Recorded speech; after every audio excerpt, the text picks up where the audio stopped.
3 weeks post-marathon now. Immediately after any race, but Valencia specifically, me and Nick will have like a little conversation just about the race. More me just telling him how I felt, what happened. There's not much for him to say. Like, it's very obvious that I'm a little disappointed with my result, but at the same time we knew it would have taken a miracle to feel really good after 30K without the work in my legs. But normally we both then kind of go away. Like, I obviously go on holiday, he goes back to his life. I usually take 3 or 4 days before I want to do any form of jogging again, and that's what I did this time. And then I think he waits for you to reach out. Like, that's the way it's worked. Or he might, after, 10 days or so, be like, what running have you done? He pretty much just said, Nagoya is most likely the next marathon that I'll do. And that's exciting because it's a Japan marathon. That's kind of really the only options you have for the first quarter of the year. And yeah, that's in March 7th. So it's exciting because it's close, but he also has reiterated that December is still a funny time. It's really hot in Brisbane. I'm recovering from a marathon. It's Christmas time, so there's a lot of jumping around. Sleep is definitely on the back burner right now, just with kids being excited about Santa. Are you Captain Hook? And yeah, you're eating differently. So we're trying to enjoy the festive season, but also in the back of my mind, I am really eager to jump straight back into a training block. We're 3 weeks post-race now, and I'm kind of just saying, like, do you want me to start doubling? Do you want me to start, pushing my mileage out? And he's like, not yet, soon. We've got a big January coming up. So it's just good that I've got that, like, fire in my belly. I think what's been a common thing in my last few marathons before Valencia was I did feel kind of burnt out, especially after Paris, especially leading into Melbourne, where I didn't really want to jump straight back into another marathon. Even Valencia 2023, I remember hearing that Eloise was doing a marathon block a few weeks later, and it just felt like a lot for me to comprehend. But this time's so different. Like, I feel fresh, my body feels great, and I'm just so eager to do a marathon, like, again, straight away. And I'm excited to do proper mileage, a proper block, and really test myself over the distance.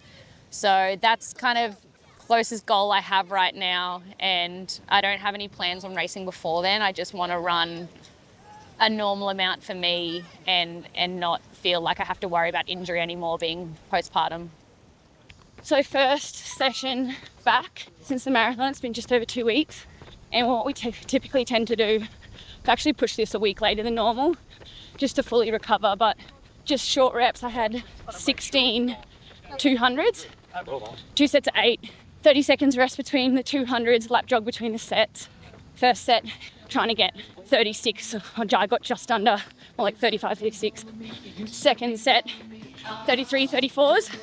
So it actually felt really good. My body's 100%. Like, I've probably never pulled up better from a marathon, but because it's so hot and I will plan on doing another prep soon, we're just kind of keeping it pretty low-key and not forcing training right now in the heat. I feel so fresh. Maybe it was Singapore, sitting by a pool drinking cocktails. I've just pulled up so well, my body feels fresher and stronger than ever. So, like, getting out of bed, I don't feel stiff or achy.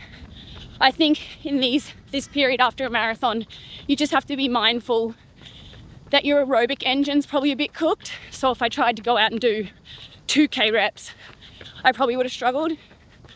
So I really love doing the short, nippy stuff, trying to feel fast, trying to have turnover. A bit less pressure. Yeah, wait, like, I'm not even running with anyone, just jumping in and out of people's reps. So just keeps it fresh when you probably naturally want to feel burnt out.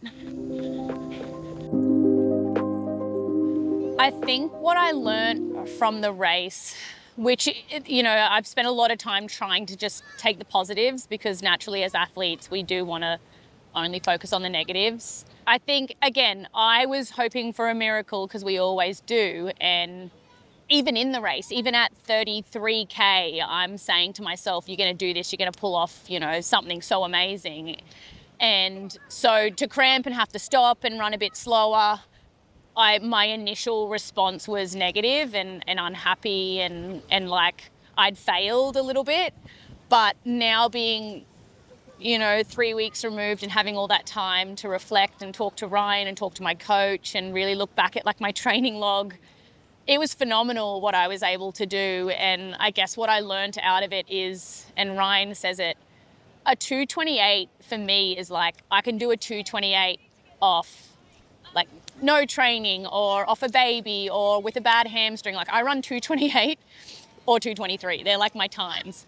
And it's just good to know that that's like my baseline when I can't get the work in. But I obviously also know if I want to compete against the best girls in my country and especially the ones on the world stage, it of course requires a lot more work. And it requires the cross training or the double runs, the full marathon sessions, the 2.5 hour runs week in and week out. And, Valencia was me trying to work out this like cheat code that I can do so quickly postpartum, but it doesn't exist.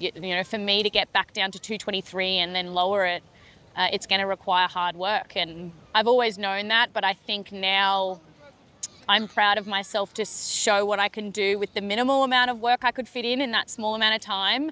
But it gets me so excited to think, I have so much more room to just throw everything at it and try run as fast as possible. And that's why I say having people like Jess to look up to, like it was not easy for her to do that and for her to get there. I know that she gave every minute she could to bettering herself to get that time.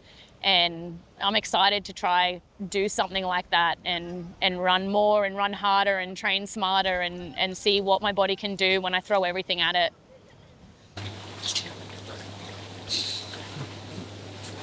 And now it smells.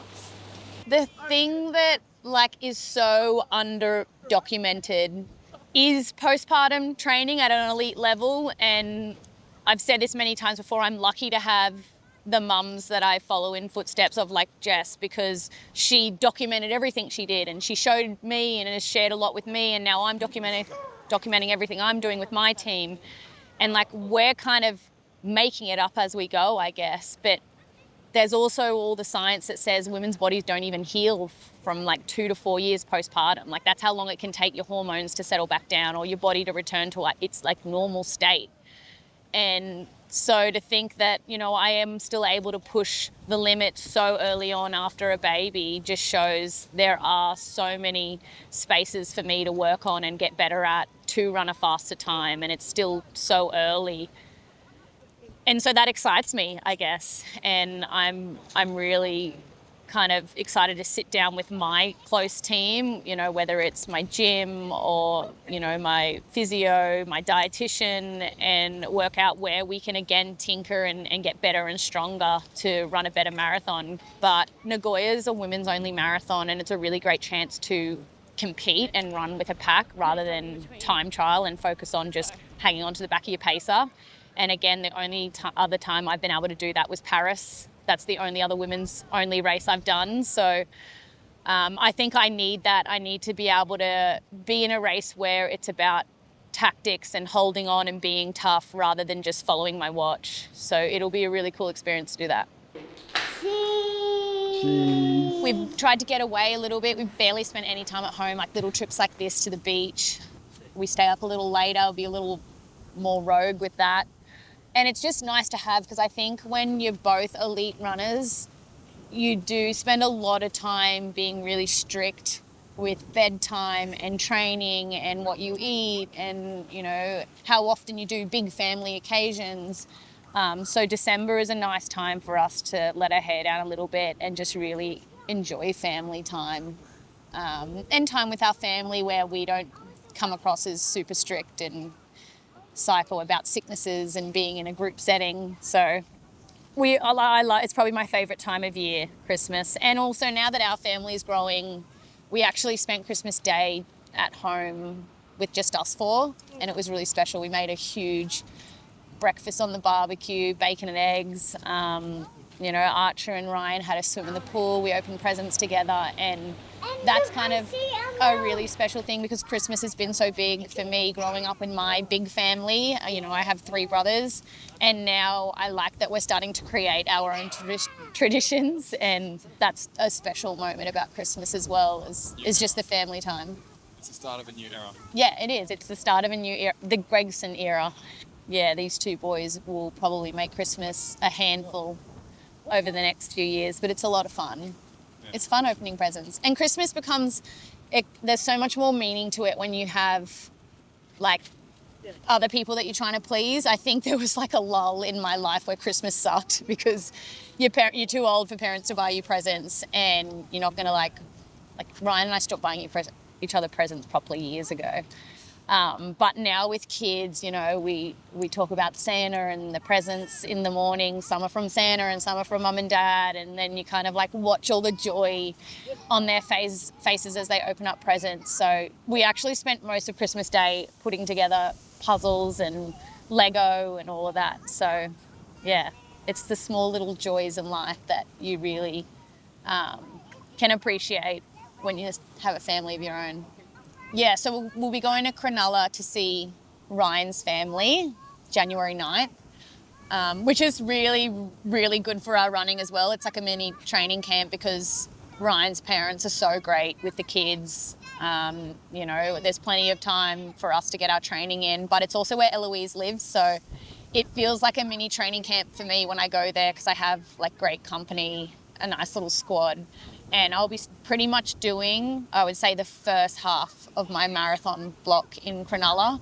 And that times well with just the weather here in Brisbane as well. Merry Christmas, everyone. That is a wrap for 2025. So I'll see you next year. Good night.